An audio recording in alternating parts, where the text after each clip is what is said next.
ಅತ್ಯಾಧುನಿಕ ಚಿಕಿತ್ಸೆಯಿಂದ ತೆನ್ನು ಸಮಸ್ಯೆ ಗುಣಪಡಿಸಲು ಸಾಧ್ಯವಿದ್ದು, ರೋಗಿಗಳು ಮಾನಸಿಕವಾಗಿ ಕುಗ್ಗುವ ಅಗತ್ಯವಿಲ್ಲ ಎಂದು IAS ಮಾದರಿ ಆಸ್ಪತ್ರೆಯ ಚರ್ಮರೋಗ ತಜ್ಞ ಮುಖ್ಯಸ್ಥ ಡಾಕ್ಟರ್ ಗಿರೀಶ್ ಎಂಸ್ ಹೇಳಿದರು. ರಾಜಾಜಿನಗರದ ISI ಆಸ್ಪತ್ರೆಯಲ್ಲಿ ಭಾರತೀಯ ಚರ್ಮ, ಕುಷ್ಠ ಮತ್ತು ಲೈಂಗಿಕ ರೋಗ ತಜ್ಞ ವೈದ್ಯರ ಸಂಘ ಕರ್ನಾಟಕ ಘಟಕದಿಂದ ವಿಶ್ವ ತೊನ್ನು ರೋಗ ದಿನಾಚರಣೆ ವೇಳೆ ಅವರು ಮಾತನಾಡಿದ್ದು, ವೈದ್ಯಕೀಯ ಸಿಬ್ಬಂದಿ ತೊನ್ನು ರೋಗ ಮಾರಕ ರೋಗವಲ್ಲ, ಮಾರಣಾಂತಿಕ ಕಾಯಿಲೆ ಅಲ್ಲ, ಅದು ಜಗತ್ತಿಗೆ ಸಹಜವಾಗಿ ಸ್ವೀಕರಿಸಿ ಎಂಬ ಜಾಗೃತಿಕ ನಾಟಕ ಪ್ರದರ್ಶಿಸಿದರು. EAI ಮಾದರಿ ಆಸ್ಪತ್ರೆಯ ವೈದ್ಯಕೀಯ ಅಧೀಕ್ಷಕ doctor Thomas Prasanna, doctor Chetan, doctor Bindushree, doctor Bhavana, doctor S Achar, doctor Sangeetha ಇದ್ದರು. ಅದೇ ರೀತಿ ಶಿಕ್ಷಣ ಕಠಿಣ ಪರಿಶ್ರಮ ಯಶಸ್ಸಿನ ಕೀಲಿಕೆ. ಶಿಕ್ಷಣ ಮತ್ತು ಕಠಿಣ ಪರಿಶ್ರಮದ ಯಶಸ್ಸಿನ ಕೀಲಿ ಕೈಗಳಿದ್ದಂತೆ ವಿದ್ಯಾರ್ಥಿಗಳು ಇವುಗಳನ್ನು ಮೈಗೂಡಿಸಿಕೊಂಡು ಜೀವನದಲ್ಲಿ ಯಶಸ್ಸು ಗಳಿಸಬೇಕೆಂದು ಸಚಿವ ಕೃಷ್ಣ ಬೈರೇಗೌಡ ವಿದ್ಯಾರ್ಥಿಗಳಿಗೆ ಕರೆ ನೀಡಿದರು.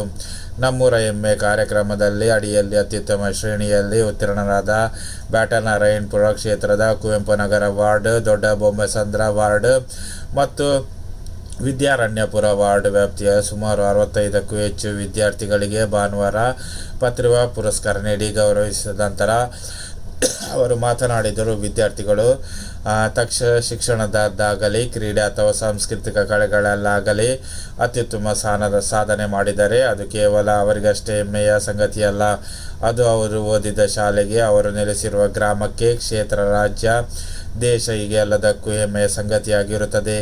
ಈ ದಿಸೆಯಲ್ಲಿ ನಮ್ಮೂರ ಹೆಮ್ಮೆ ಶೀರ್ಷಿಕೆ ಅಡಿಯಲ್ಲಿ ಕಳೆದ 5 ವರ್ಷಗಳಿಂದ ಬ್ಯಾಟನಾರಾಯಣಪುರ ಕ್ಷೇತ್ರದ ನಿವಾಸಿಗಳಿರುವ SLC ಮತ್ತು PUCಯಲ್ಲಿ ಅತ್ಯುತ್ತಮ ಶ್ರೇಣಿಯ ಪ್ರಸಾದ 5,000 ವಿದ್ಯಾರ್ಥಿಗಳಿಗೆ ಪ್ರತಿ ವರ್ಷ ಪ್ರತಿಭಾ ಪುರಸ್ಕಾರ ನೀಡಿ ಪ್ರೋತ್ಸಾಹಿಸುತ್ತಾ ಬರಲಾಗುತ್ತದೆ. ಇದರಿಂದ ವಿದ್ಯಾರ್ಥಿಗಳಿಗೆ ಭವಿಷ್ಯದ ಉತ್ತಮ ಶ್ರೇಣಿಗಳು ಪೂರೈಸಿದಂತಾಗುತ್ತದೆ ಎಂದರು. ಸಮಾಜಕ ಸೇವಕರಾದ ವಿನಾಕ್ಷಿ ಕೃಷ್ಣ ಬೈರೇಗೌಡ, ವಿದ್ಯಾನಪುರ ವಾರ್ಡ್ ಕಾಂಗ್ರೆಸ್ ಅಧ್ಯಕ್ಷ ವಿ ಹರಿ, BBMP ಮಾಜಿ ಸದಸ್ಯ ಲಕ್ಷ್ಮೀ ವಿ ಹರಿ, ನಗರಸಭಾ ಮಾಜಿ ಅಧ್ಯಕ್ಷ RM ಶ್ರೀನಿವಾಸ್, ದೊಡ್ಡ ಬೊಮ್ಮಸಂದ್ರ ವಾರ್ಡ್ ಕಾಂಗ್ರೆಸ್ ಅಧ್ಯಕ್ಷ ಗೋಪಾಲಕೃಷ್ಣ, ಕುವೆಂಪು ನಗರ ವಾರ್ಡ್ ಅಧ್ಯಕ್ಷ AN ಶ್ರೀನಿವಾಸ್, ಕಾಂಗ್ರೆಸ್ ಮುಖಂಡರಾದ ಮಲ್ಲಾದಿ ಜನವಾರ್ಡ್, ಆಶಾ ರಾಧಿಕಾ ಇವರೆಲ್ಲ ಇದ್ದರು. ಇದೇ ರೀತಿ ವಿಡಿಯೋ ಇಷ್ಟವಾದರೆ ನನ್ನ ಚಾನಲ್ ಲೈಕ್ ಮಾಡಿ. ಅದರಂತೆ ರಾಘವಶ್ರೀ ರಚಿತ ರಾಮಾಯಣಾವತಾರ 29ಕ್ಕೆ ಬಿಡುಗಡೆ. ರಾಘವೇಂದ್ರ ಸರಸ್ವತಿ ಭಾರತಿ ಶ್ರೀಗಳು ರಚಿಸಿದ ಕೃತಿ 108 ಗಣ್ಯರಿಂದ ಏಕಕಾಲಕ್ಕೆ ಬಿಡುಗಡೆ. ಇದರ ಬಗ್ಗೆ ಮಾತನಾಡುವ ಅದೇ ರೀತಿ ಶ್ರೀ ಸಂಸ್ಥಾನ ರಾಮಚಂದ್ರಪುರ ಮಠದ ರಾಘವೇಂದ್ರ ಶ್ರೀ ಭಾರಜಿ ಸ್ವಾಮೀಜಿ ವಿರಚಿತ ಭಾವ ರಾಮಾಯಣಾವತಾರ ಕೃಷ್ಣ ಲೋಕಾರ್ಪಣೆ ಜೂನ್ 20ರಂದು ಸಂಜೆ 5 ಗಂಟೆಗೆ ಹೊಸಕೇರನಲ್ಲಿ PIEV ಕ್ಯಾಂಪಸ್ ಸಭಾಂಗಣದಲ್ಲಿ ನೆರವೇರಲಿದೆ. ಮಂಗಳವಾರ ಸುದ್ದಿಗೋಷ್ಠಿಯಲ್ಲಿ ಈ ಬಗ್ಗೆ ವಿವರ ನೀಡಿದ ಹವ್ಯಕ ಮಂಡಲ ಅಧ್ಯಕ್ಷ ಮೋಹನ್ ಭಾಸ್ಕರ್ ಹೆಗಡೆ, ಕನ್ನಡ ಸಾರಸ್ವತ ಲೋಕದಲ್ಲಿ ಅತ್ಯಂತ ವಿಶಿಷ್ಟ ಎನಿಸಿದ ಈ ಕೃತಿಯ ಲೋಕಾರ್ಪಣೆಯಲ್ಲಿ ಮಂತ್ರಾಲಯ ಮಠದ ಪೀಠಾಧಿಪತಿ ಸುಧೀಂದ್ರತೀರ್ಥ ಶ್ರೀಪಾದರ್ ಅವರು ಮತ್ತು ರಾಘವೇಂದ್ರ ಶ್ರೀ ಭಾರತಿ ಸ್ವಾಮೀಜಿ ಸಾನ್ನಿಧ್ಯ ವಹಿಸುವವರು ಎಂದು ಹೇಳಿದರು.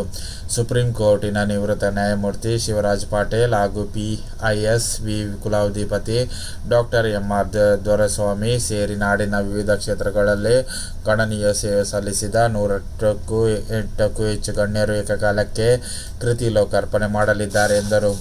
ಕಾರ್ಯಕ್ರಮದಲ್ಲಿ ಕಲಾಸ್ನೇಹಿ ಹಾಗೂ ನೂತನ ಯೋಗ ಸಂಸ್ಥೆಯ ನಿರ್ದೇಶಕರಾಗಿದ್ದ ಸ್ನೇಹನಾರಾಯಣ ಮತ್ತು ಯೋಗೀಶ್ ಕುಮಾರ್ ಅವರಿಂದ ಭರತನಾಟ್ಯ ಶ್ರೀ ಸಂಸ್ಥಾನದವರೆಗೆ ಸಂವಾದ, ಮಂತ್ರಾಲಯ ಶ್ರೀಗಳ ವಚನ ನಡೆಯಲಿದೆ. 2,000ಕ್ಕೂ ಹೆಚ್ಚು ಸಾಹಿತ್ಯಾಭಿಮಾನಿಗಳು ಕಾರ್ಯಕ್ರಮಕ್ಕೆ ಆಗಮಿಸಿದ್ದಾರೆ ಎಂದರು.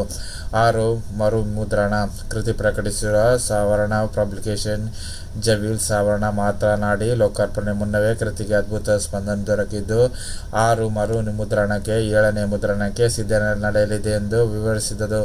ಖ್ಯಾತ ಲೇಖಕ ಜಗದೀಶ್ ಶರ್ಮಾ ಸಂವಾದ, ಶ್ರೀಮಠದ ಮಾಧ್ಯಮ ಸಂಯೋಜಕ ಉದಯಶಂಕರ್ ಭಟ್, ಮಿತ್ರಾಧಿಕಾರಿ JL ಗಣೇಶ್, ರಾಮಾಶ್ರಮ ಸೇವಾ ಸಮಿತಿ ಅಧ್ಯಕ್ಷ ರವೀಶ್ ಗಡಿ ಇದ್ದರು.